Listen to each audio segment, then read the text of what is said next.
Good afternoon. How are you? You're okay? Doesn't sound good at all. I'm so sorry. Are you okay? Okay, that's better. I will ask it again when I finish, okay? I'm back here since last year because you at Zero did an incredible job of getting my book, The Blue Economy, translated into Norwegian. So thank you guys. And Jon Bingen, thanks a lot. It's my 40th language edition of this book. We're at 1.4 million copies, and it's amazing. But you know, even if we know the presentation well on the blue economy and what it means that we have to generate more with what we have to respond to basic needs, we have to ask ourselves, is this really the end of globalization? Or is it the new era of a new business model? I'm going to go through several cases and show that we are at the point of really embracing totally new business models. But I can't do that without first talking about my experience, how the old model didn't work. I was the producer of the first biodegradable soaps and detergents in Europe. I became the biggest buyer of palm oil, invited by Indonesia to come and look at the incredible development we were facilitating in Kalimantan. And there I realized I was destroying the habitat of the orangutan. Here was a company that was taking market share from Procter & Gamble and Unilever. Here was a company that was making biodegradable soap in a biodegradable factory. And I was destroying the habitat of the orangutan. At that moment, you only have one option to look at the reality. You have to look at reality through the eyes of your children. These are 3 of my kids. If you're not looking through that reality with the eyes of your children, you're going to choose money over ethics. We have to realize doing bad is bad. Doing less bad is also bad. But refusing to do good is very bad. And we have to realize that stealing is stealing. Polluting is polluting. Stealing less is still stealing. Polluting less is still polluting. Ladies and gentlemen, zero is the only target you can have. Nothing else.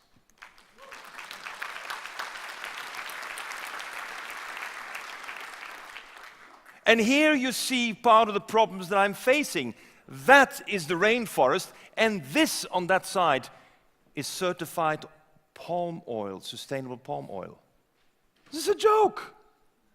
Can we tell ourselves it's a joke? Can we look it in the eye and then move on? So my organization of the past 22 years has evolved into a think tank and a do tank. And what we are needing to do is combine both. Now I know that in the introduction it states that the Huffington Post has called me the Steve Jobs of sustainability. You know, they said that there was a 2% chance that Trump got elected. I mean, so don't take him serious. And my friends in Latin America think I'm the Che Guevara of sustainability. That's why I put on a nice tie and a jacket, because otherwise I may get a bullet in my head like he did. We have to put forward as a clear objective that we must generate much more with what we have. And since yesterday I spent time with Jens, I said, let's talk about Starbucks and coffee first. Yeah, because this is coffee, that's the bean, that's the waste in the farm, and that's what you waste in the coffee shops. We only consume 0.2% of the biomass that the farmer has supplied us. And don't say to yourself, I'm drinking tea. No. Tea drinkers are worse. They only consume 0.1%. So what we need to wake up to is that when my daughter goes to Africa, she's from Africa, from Zimbabwe, she talks to women working on the coffee farm, and she tells them that they can convert the waste on the farm into mushrooms. And they can have the first harvest in 2 weeks. You know what the people do in Africa? They get up, they sing and they dance, and they do it. You know what you Norwegians do? Make business plans, technology audits, create commissions, strategy sessions. I mean, forget about it. Do it. This is in the Netherlands, the same initiative. This is in Zimbabwe. This is Peri-Urban in Colombia. We have now 3,000 farms, and I'm challenging my dear friend Jens with Starbucks that you're going to do that here as well. Do I hear a yes? Do I hear a yes? Not yet. I mean, you have to get 3 chances, right? When you're going in an auction, it's a yes, or a yes. Well, let's do it, okay? What is important is we have to rethink coffee. When you're only using 0.2%, realize that first of all, you can farm the mushrooms. The waste of the mushrooms is good chicken feed. You can also blend it in your Patagonia jackets, as Patagonia is doing, to have an odor absorbent. Then you can put it in your carpets, that's the oil, and you absorb odor in your carpets. Now you can blend it with MDI into your polyurethane to have an insulation that is also an odor absorbent. You can mix it in your paint so that you have a UV protection. And ladies and gentlemen, in Norway, they make soap out of it. Did you ever think of coffee as a chemical? As a biochemical? There's 10 million tons. Now the farmer gets 6 times more, and that's what excites me. Because we have to say, and by the way, you will be converting methane gas into CO2. Not bad. But in anything we do, we have to keep ethics at the core. We've lost that in business. We think sustainability is at the core. No. It's ethics.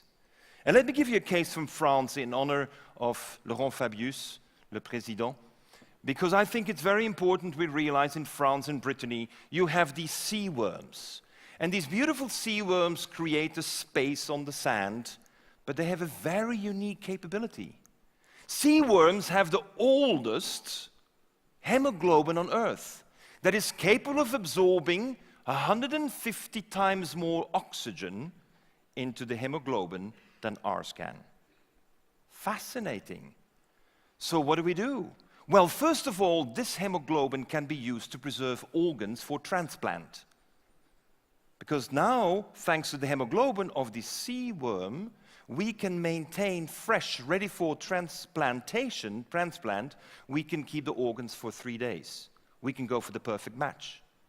But the liquid, which is only 6 liters out of 1,000 liters of sea worms, leaves us with a waste of 994 and costs 2,000 euros.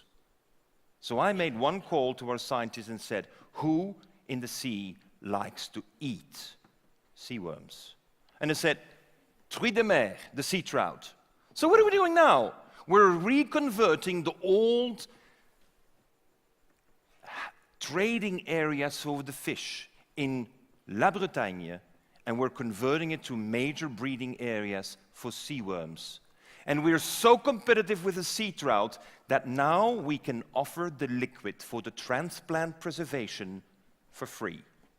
Ladies and gentlemen, this is ethics at the core. Because we make so much money on the sea trout, you can do it for free. Why do we want to maximize this? Why would we want to have more profits? Why don't we want to do things good and be profitable? That is not possible in a core business, core competence strategy. We need to go way beyond it, and by the way, it's all natural.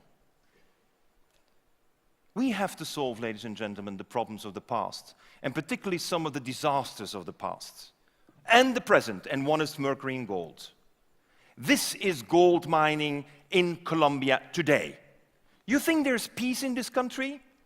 Mercury, 180 tons is smuggled from Asia to Colombia, and what we do not want to see is this. That's the disaster that's happening there. And what we forget is that 150 Colombian towns are completely controlled by the mafia, or whatever name you want to give them. And it's all for the gold. Because what we forget is gold is 18 times more valuable than cocaine. So while there's a peace agreement for the cocaine and getting out of the cocaine, no one has talked about getting out of the gold and the mercury. That, to me, is a major problem.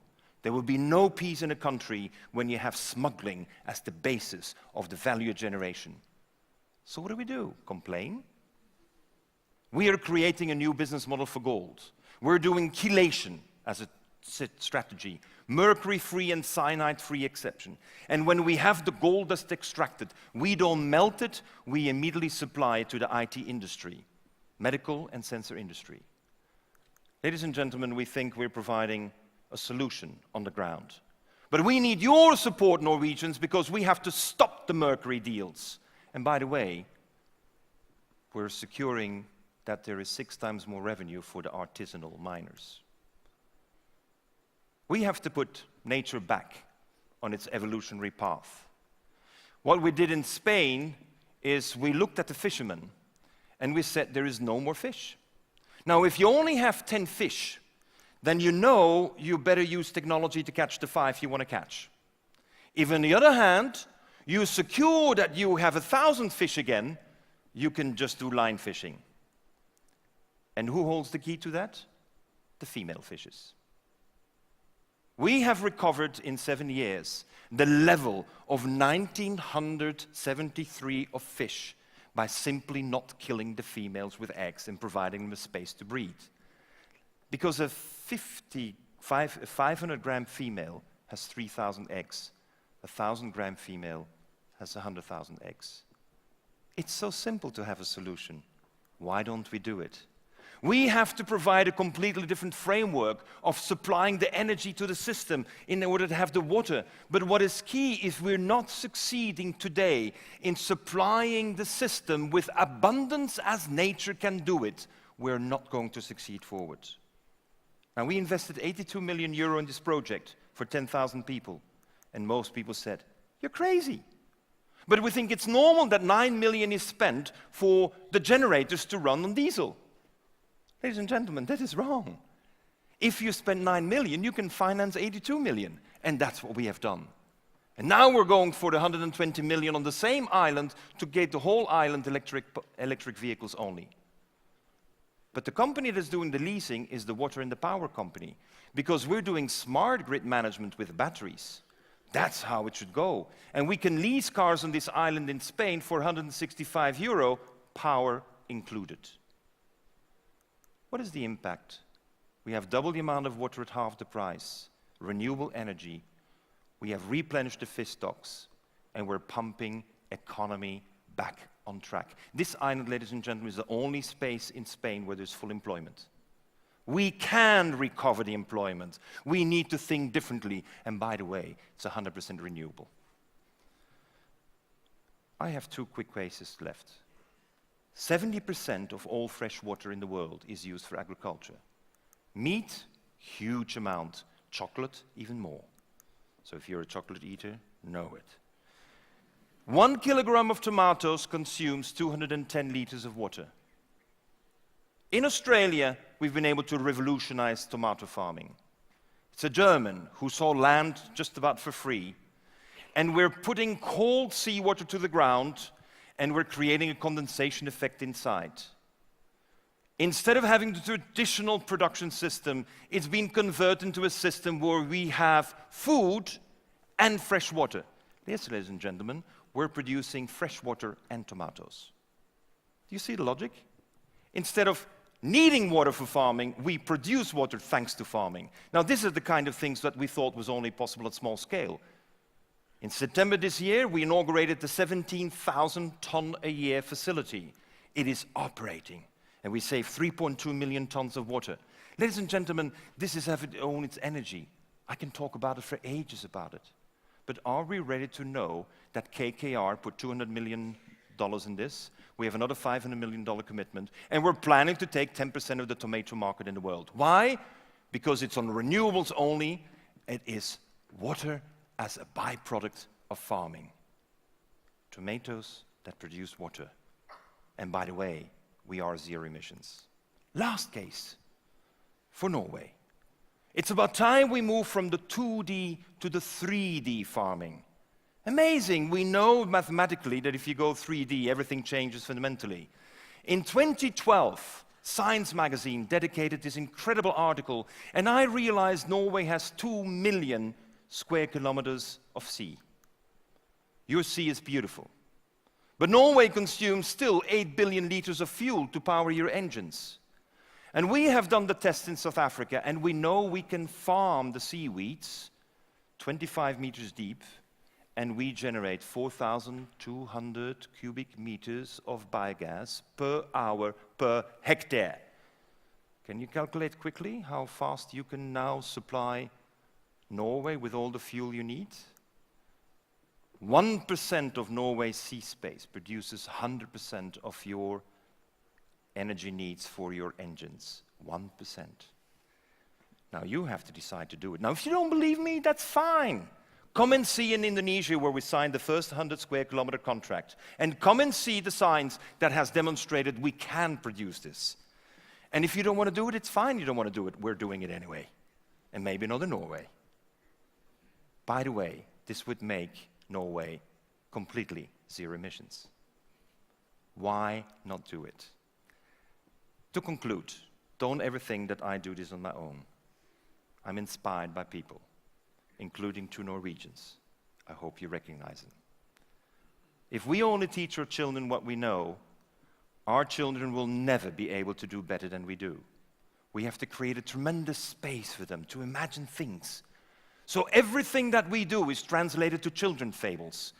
Kids must be inspired, because if we are not inspiring children, and we don't have the toys so the kids can embrace these algae as little lovely toys, then we're not going to transform society in a generation from here to create that zero-emission society. Last words. In Spanish, la madurez consiste en realizar sus sueños. You only achieve maturity in life when you realize your dreams. So Norwegians, realize your dreams. Goodbye.